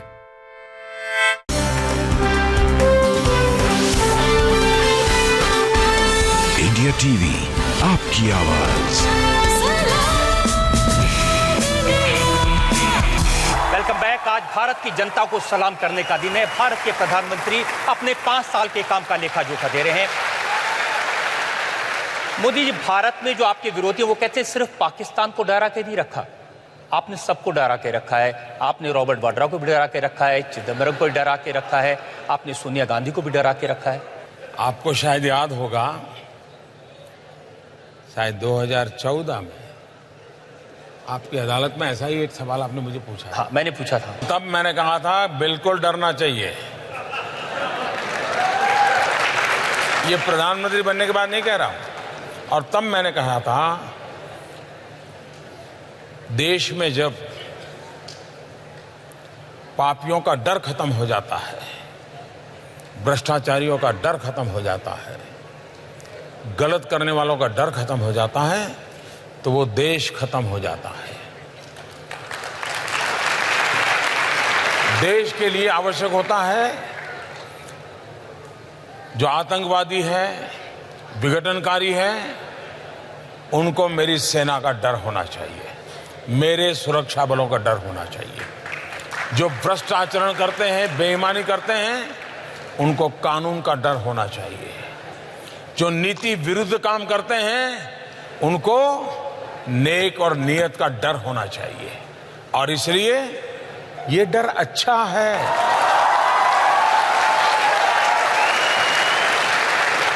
और ये डर अच्छे के लिए है, और ये डर अच्छों के लिए है। लेकिन ये जो आप कहते हैं कि ये विरोधी दल इकट्ठे हो गए, महामिलावट है, तो ये महामिलावट आपके डर से तो हुई? आपके डर से अखिलेश यादव और मायावती साथ आ गए? आप देखिए, ये सारे लोगों का जरा बराबर एक बार आप एक्सरे निकाल दीजिए। ये वंशवादी लोग हैं, ये सब ऐसे हैं, कोई बेल पर है, कोई कोर्ट के चक्कर काट रहा है, किसी पर कानून की तलवार, और मेरे कारण नहीं, मेरे पहले वाली सरकारों से है, कोई जेल में पड़े हैं, ये सारे लोग हैं। अब उनको ये लगता है कि भाई बचने का रास्ता मिल नहीं रहा है, एक ऐसा आदमी, इसको खरीदा नहीं जा सकता, इस आदमी को दबाया नहीं जा सकता, और ये तो सीधी लाइन में चलता है, अगर कानून में आप सही होगा तो आपको कोई नुकसान नहीं कर सकता, और आप गलत है तो कोई बचा नहीं सकता। ये उसूल पर चलने वाला इंसान है। जब तक इसको हटाएंगे नहीं, हमारा ये सारी मुसीबतों से मुक्ति नहीं होगी। वो देश के लिए उनको कोई परवाह नहीं है, उनकी अपनी मुसीबतों से बचने के लिए ये। अब महामिलावटियों का, अब उनको पता है डूब रहे हैं। उत्तर प्रदेश में एक योगी जी ने सब साफ कर दिया उनका, तो उनको लगा यार ये तो मोदी आ रहा है, वो तो योगी था, ये तो मोदी है, हाथ पकड़ो यार वरना मर जाएंगे। तो ये बचने के लिए, जैसे तिनका, ये हाथ पकड़ने के लिए बचने की कोशिश, बचने के लिए हाथ पकड़ने की कोशिश करते हैं। लेकिन उनका कैरेक्टर क्या है, थोड़ा सा भी उनको आभास हो जाए हाँ आप बच गए, तो तुरंत टांग पकड़ करके खींचते हैं, हाथ छोड़ देते हैं, टांग पकड़ते हैं। अब कांग्रेस के नेता तो ये कह रहे हैं कि प्रियंका गांधी की एडवांस एंट्री हो गई आपके डर की वजह से, मोदी वापस आ जाएगा। डर अच्छा है, लेकिन एक आदमी ऐसा है जो कहते हैं कि मैं मोदी से नहीं डरता। वो एक डायलॉग है ना, राहुल, नाम तो सुना होगा आपने।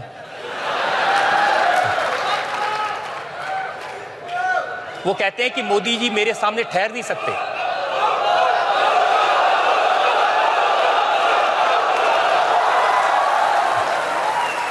मैंने एक बार सुना था कि धरती कंप आ जाएगा,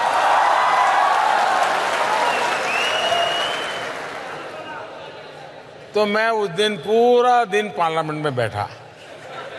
मैंने कहा हो सकता है घंटे के बाद आए, 2 घंटे के बाद आए, बड़ा इंतजार किया जी,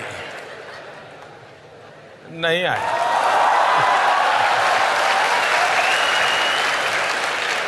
अब उनके भाषण हम रोज सुनते हैं, रोज भाषण में ये कहते हैं, देखा मोदी डर गए, देखा मोदी जी का चेहरा छोटा हो गया, देखा मोदी जी मुस्कुरा नहीं रहे। अगर कोई मेरे लिए इतना समय निकालता है तो अच्छी बात है।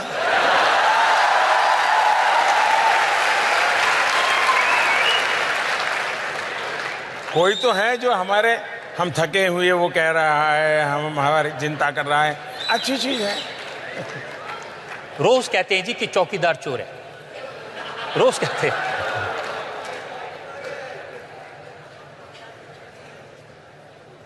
आप बताइए,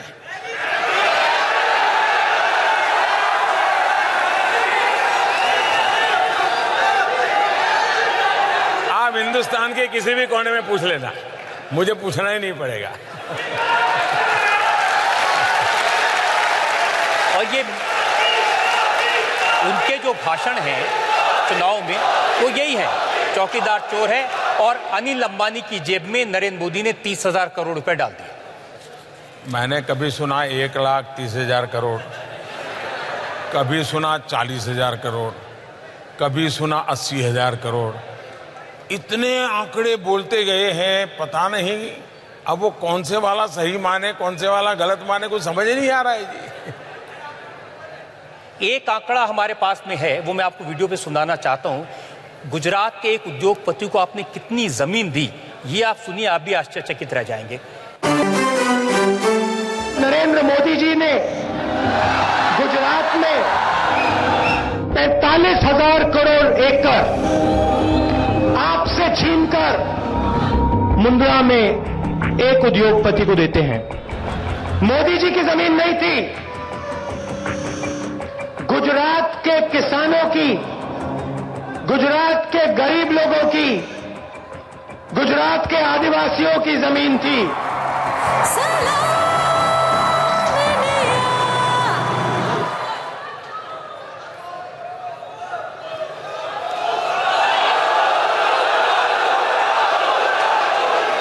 इन दिनों मैंने सुना है कोई एवेंजर फिल्म चल रही है।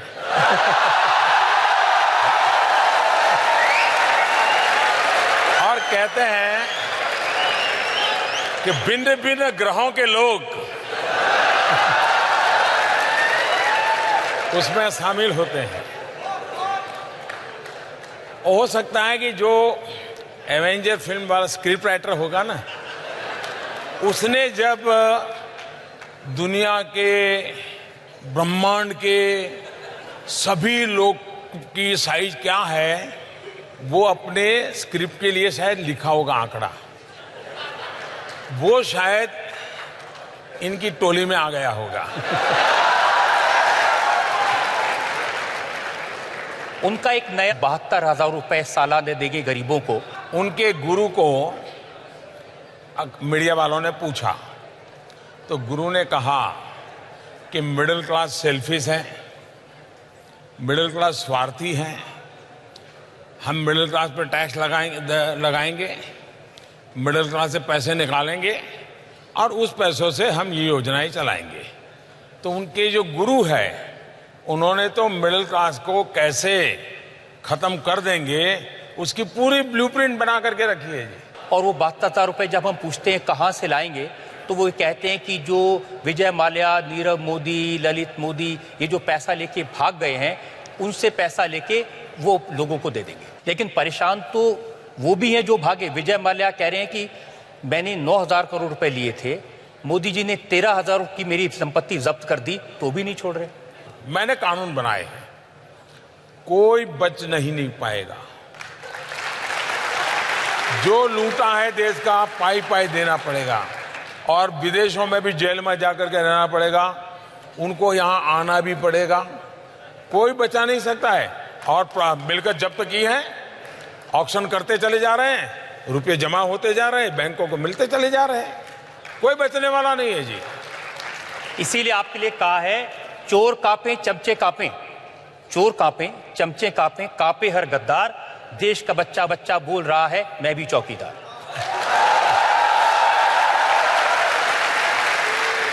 आजादी के 75 साल हमारे सामने हैं और हिंदुस्तान के हर नागरिक के दिल में यही भाव जग गया, मैं भी चौकीदार। तो इस दुनिया को स्वीकार करना पड़ेगा कि भारत सर्वोपरि बन रहा है। एक और ब्रेक के लिए हम रुकेंगे और ब्रेक के बाद बात करेंगे जनता के सवालों की, लोगों के मन में क्या सवाल है इसकी बात करेंगे ब्रेक। इंडिया टीवी, आपकी आवाज।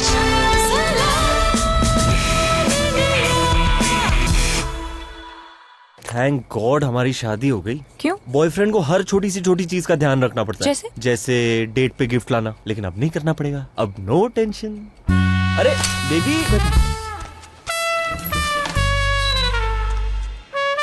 बॉयफ्रेंड भले ही छोटी सी छोटी चीज का ध्यान न रखे, ये हस्बैंड तो रखेगा। अच्छा लगता है ना जब कोई आपकी हर छोटी बड़ी चीज का ध्यान रखे। लॉयड ग्रैंडे एयर कंडीशनर्स दे आपको रैपिड कूलिंग वाईफाई कंट्रोल के साथ। थैंक गॉड हमारी शादी हो गई।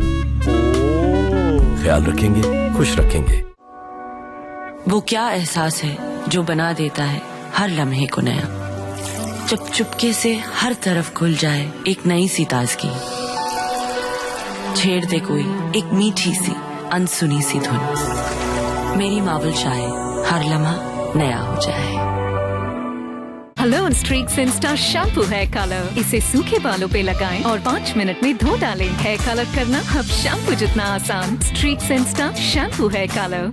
और इस इलेक्शन में जनता के सर पे क्या है? अरे आप देखिए ना, डस्टी डस्ट है। कॉलेज, एयरपोर्ट, IT पार्क बन रहा है। प्रोग्रेस। और ये फर्क नजरिए का नहीं, एक्सटीरियर पेंट का है। Berger anti dust paint, dust guard technology धूल को दीवारों पे टिकने ही ना दे। Berger anti dust paint.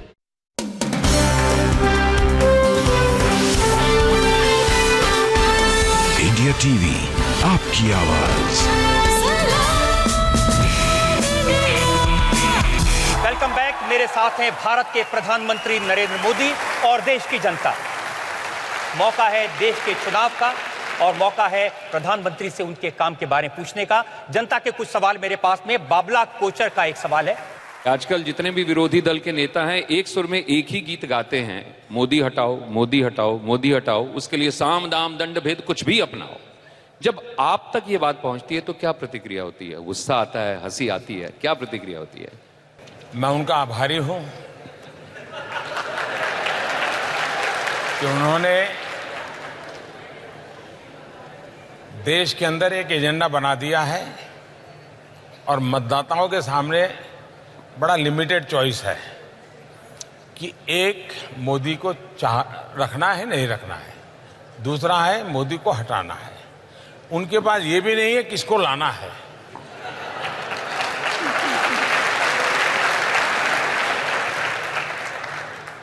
उनके पास ये भी नहीं है कि मोदी को हटाना क्यों है। दूसरी तरफ देश को पता है कि मोदी क्या क्या हटाना चाहता है और मोदी जो जो हटाना चाहता है उस आंधी में इन सबका बचना बड़ा मुश्किल है जी। मुकेश लूथरा का सवाल मेरे पास में है। मेरा काम मुझे बहुत देशों में और बहुत शहरों में लेके जाता है और सब लोग उस समय जब बात करता था उनसे सब यही कहा करते थे कि मोदी जी हिंदूवादी हैं। और आजकल तो ये देखा जा रहा है कि विपक्ष के नेता पहले जहाँ जाते हैं पहले शिव मंदिर से, राम मंदिर से शुरू करते हैं और अपने आप को भी हिंदू कहना शुरू कर दिया है। तो इतना बदलाव ये कैसे आया? इस बदलाव से भ्रमित होने की जरूरत नहीं है। ये सीजनल कारोबार है।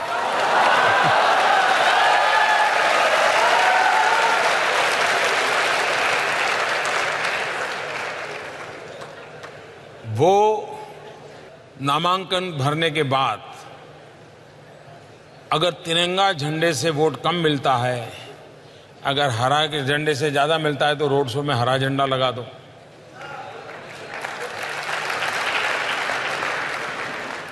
और इसलिए इस सीजनल जो कारोबार करते हैं उनकी राजनीति चल जाती है, लेकिन न उससे देश चलता है न जनता का विश्वास चलता है। दूसरी बात है कि सच्चे दिल से किसी भी व्यक्ति में अगर परिवर्तन आ रहा है तो हमें उसको मदद करनी चाहिए, शक क्यों करना चाहिए।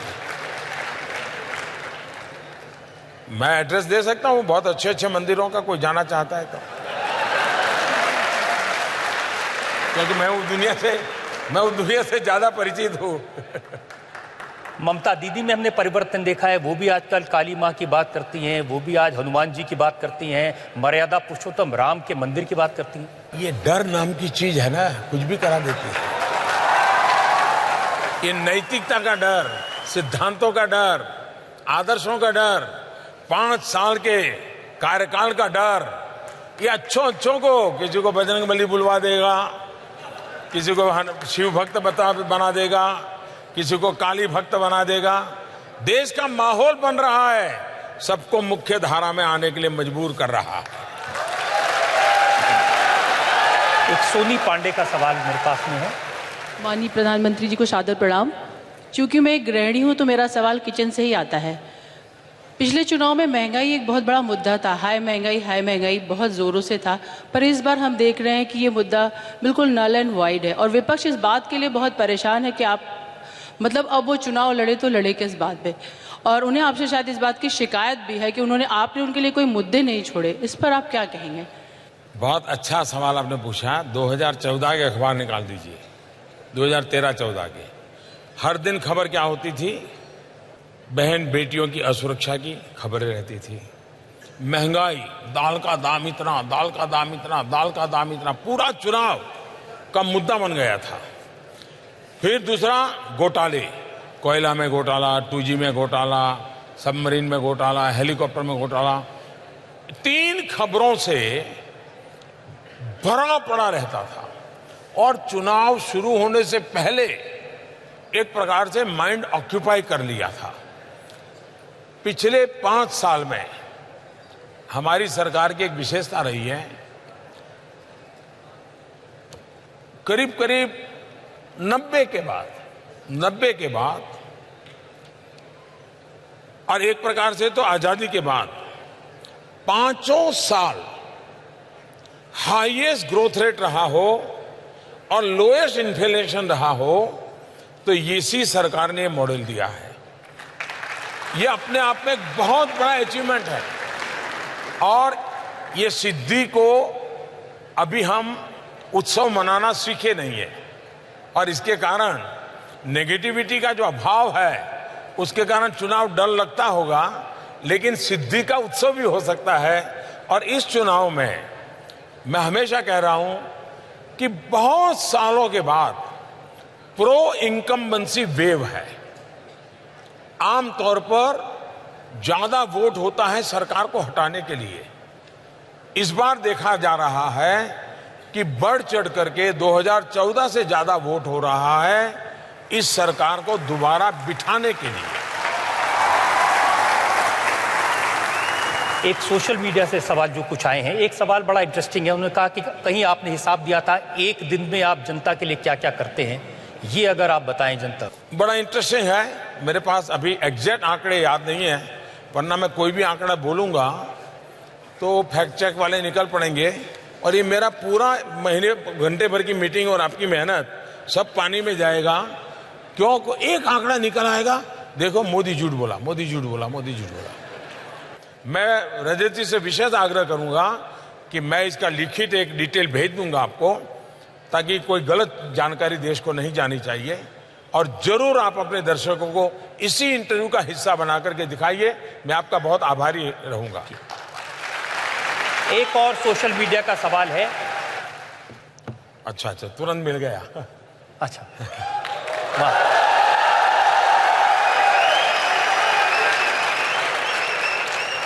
मैं अपने पास चीजें रेडी रखता हूं वैसे, लेकिन मैंने सोचा जाए जी हाँ, लेकिन आपको इजाजत हो तो मैं पढ़ जी सकता हूं? बताइए, अच्छा हो जाएगा ये। हाँ, हर रोज प्रधानमंत्री उज्ज्वला योजना के तहत लगभग 70,000 माताओं को मुफ्त गैस कनेक्शन मिल रहे हैं। हर रोज सौभाग्य योजना के तहत लगभग 50,000 घरों को बिजली कनेक्शन दिया जा रहा है। हर रोज जन धन योजना के तहत करीब 2,10,000 गरीबों के बैंक अकाउंट खुले हैं। हर रोज मुद्रा योजना के तहत लगभग 1,15,000 उद्यमियों को लोन दिए गए हैं। हर रोज प्रधानमंत्री आवास योजना के तहत 1,000 से अधिक घर बन रहे हैं, जिसकी चाबी सुपुर्द की जा रही है। हर रोज स्वच्छ भारत मिशन के तहत 60,000 से अधिक शौचालय बन रहे हैं। 60,000 शौचालय पर डे। हर रोज करीब 1,30,000 किसानों को सॉइल हेल्थ कार्ड दिया जा रहा है। हर रोज आयुष्मान भारत योजना के तहत 9,000 से अधिक मरीजों को मुफ्त में इलाज मिलता है। हर रोज डायरेक्ट बेनिफिट ट्रांसफर जो सरकार की सहायता देती हैं, हर रोज डीबीटी के तहत 400 करोड़ से ज्यादा रकम गरीबों के खाते में सीधी जमा हो रही है पर डे। हर रोज प्रधानमंत्री सुरक्षा बीमा योजना से करीब करीब 1,05,000 लोगों को लाभ मिल रहा है। अनगिनत संख्या में बता सकता हूं। इस व्यक्ति ने ये सोशल मीडिया में कहा है, मेरी तरफ से उसका धन्यवाद कहिए। एक और सवाल सोशल मीडिया का मेरे पास में है। वो कह रहे हैं कि राहुल गांधी हर रोज कहते हैं कि आपने वादा किया था कि 2 करोड़ लोगों को हर साल रोजगार देंगे। वो कह रहे हैं मैं हर जगह ढूंढ रहा हूं, आपने कहां वादा किया था ये तो बता दें कम से कम। मैं मानता हूं शायद Guinness book of world record में एक व्यक्ति कितना झूठ बोल सकता है, कितनी बार झूठ बोल सकता है, कितने प्रकार का झूठ बोल सकता है, कहां कहां झूठ बोल सकता है, किस किस के सामने झूठ बोल सकता है, अगर इसके निकाले तो शायद ये नंबर 1 ले जाएंगे और आने वाले 50 साल तक। लेकिन ये जो रोजगारी वाला उनका झूठ है वो मुझे सूट करता है, इसलिए आप हैरान हो जाएंगे। हमने मुद्रा योजना निकाली। मुद्रा योजना में बिना बैंक गारंटी हम लोन देते हैं। लोन लेने वाला कारोबार करने के लिए लोन लेता है। 4.25 करोड़ लोग वो हैं जिन्होंने जिंदगी में पहली बार बैंक से लोन लिया। 4.25 करोड़। इसका मतलब उन्होंने कोई रोजगार शुरू किया, इसका मतलब उन्होंने किसी एक को रोजगार दिया, किसी ने 2 को रोजगार दिया। करीब इन 5 साल के कार्यकाल में 6 लाख नए प्रोफेशनल्स आए। चार्टर्ड अकाउंटेंट्स हो, वकील हो, डॉक्टर हो, 6 लाख प्रोफेशनल्स आना मतलब किसी ने 2 लोगों को रोजगार दिया होगा, किसी ने 3 को दिया होगा, किसी ने 5 को दिया होगा, रोजगार दिया। हमारे देश के अंदर पहले जितने रोड बनते थे उससे आज डबल रोड बन रहे हैं। तो मैन पावर लगा होगा, रोजगार बढ़ा होगा। पहले जितनी रेलवे बनती थी उससे डबल रेलवे बन रही है। पहले जितना इलेक्ट्रिफिकेशन होता था उससे डबल इलेक्ट्रिफिकेशन हो रहा है। इसका मतलब यह हुआ कि इन सारे कामों में रोजगार बढ़ा है। पहले सरकार ने अपने कार्यकाल में 25 लाख घर बनाए गरीबों के लिए, हमने 1.5 करोड़ बनाए, तो 6 गुना ज्यादा किसी न किसी को रोजगार मिला होगा। मैं अनगिनत चीजें आपको बता सकता हूं, लेकिन एक झूठ चलाया जा रहा है तो मुझे भी वो झूठ सूट करता है। मुझे मौका मिलता है देश को ये अकाउंट देने का। मोदी जी, दिल्ली वाले पूछते हैं कि 5 साल हो गए आपको दिल्ली आए हुए, तो कभी आप आराम करते हैं, कभी रिलैक्स करते हैं, कभी सिनेमा देखते हैं, कभी? ऐसा है कि इन दिनों मनोरंजन देने वाले इतने लोग मैदान में आए हैं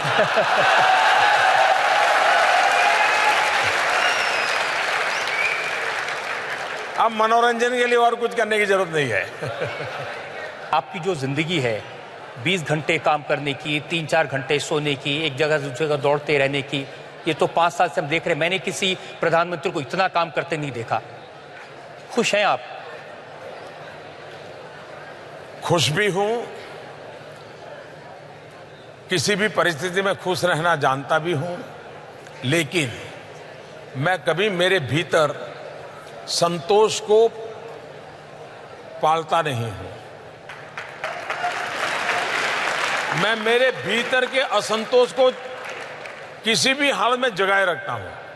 कभी मुझे लगा हाँ संतोष की पालाई, तो मैं सोचता नहीं यार कहीं से असंतोष ले आऊं, एक नई योजना ले आता हूं, नया विचार लेता हूं और फिर एक असंतोष पैदा करता हूं, फिर संतोष मिले तब तक दौड़ता हूं, फिर नया असंतोष पैदा करता हूं। और इसलिए मैं मेरे भीतर, क्योंकि संतोष मुझे सोने की प्रेरणा देता है, असंतोष मुझे सामर्थ्यवान बनने की शक्ति देता है। मेरे भीतर असंतोष की ज्वाला में बनाए रखता हूं, व्यक्तिगत हित के लिए नहीं, सर्वजन हिताय सर्वजन सुखाय, कुछ न कुछ नया करूं, कुछ न कुछ नया देखूं। ये मेरी और वही मेरी ऊर्जा है। तो इसकी वजह से आपके साथ जो मंत्री काम करते हैं, अफसर काम करते हैं, उनको भी तो परेशानी है ना सोऊंगा ना सोने दूंगा। मैं जब गुजरात में था तो गुजरात में इन्वेस्टमेंट लाना ही मेरा मुख्य काम था। तो उद्योग जगत के लोगों को हम साथ ले जाता था। तो वहाँ जो मीटिंगें मेरी तय होती थी तो उत्साह में साथ तो आते थे वो, बाद में वो दो ग्रुप करते थे। मेरे साथ जो डेलीगेशन रहता था, बोले आधा दिन ये डेलीगेशन रहेगा, आधा दिन ये रहेगा। बोले इतने घंटे हम काम नहीं कर सकते। यानी कंपनियों के मालिक वो कभी पूरा समय मेरे साथ काम नहीं कर पाते। वो कहते साहब आधा समय ये ग्रुप रहेगा, आधा समय ये रहेगा, हम इतने घंटे काम नहीं कर सकते। मैं कार्य के बिना रह नहीं सकता हूं। मैं मानता हूं देश ने 70 साल बिगाड़े हैं। हमारे कई चीजें होनी चाहिए, नहीं हुई है। इसका मतलब ये नहीं 70 साल में कुछ हुआ नहीं है, लेकिन जो होने की संभावना थी वो नहीं हुआ है। जितनी मात्रा में होना चाहिए था वो नहीं हुआ है। मुझे एक तरफ तो उस 70 साल की खाई को भरना है और देश को 2022 जब आजादी के 75 साल होंगे, एक ऐसे माहौल की ओर ले जाना है कि देश चल पड़े और दुनिया में जो चीजें पाने में 30-40 साल लगते हैं, मेरा देश उसे 10-15 साल में प्राप्त कर सके। वो गति में पकड़ना चाहता हूं। मैं 4 लाइनें आपके लिए जो मुझे भेजी है किसी ने, वो कह के बात खत्म करूंगा। जिंदगी जीना आसान नहीं होता, जिंदगी जीना आसान नहीं होता, बिना संघर्ष कोई महान नहीं होता। जब तक न पड़े चोट हथौड़े की, पत्थर भी कभी भगवान नहीं होता।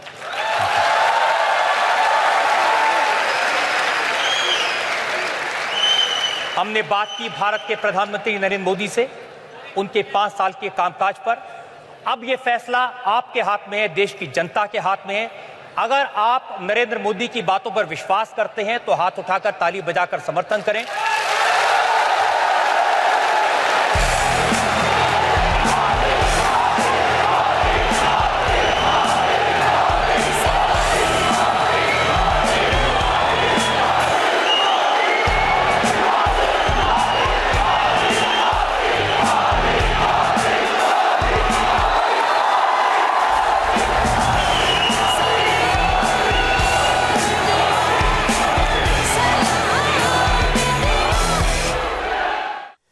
इंडिया टीवी पर editor in chief Rajat Sharma के साथ प्रधानमंत्री नरेंद्र मोदी के इस इंटरव्यू ने 90 मिनट में एक बार फिर एक नया इतिहास रचा। आपने देखा ये पूरा इंटरव्यू, प्रधानमंत्री का ये वाकई ऐतिहासिक इंटरव्यू 1.5 घंटे से देश भर में ट्विटर पर नंबर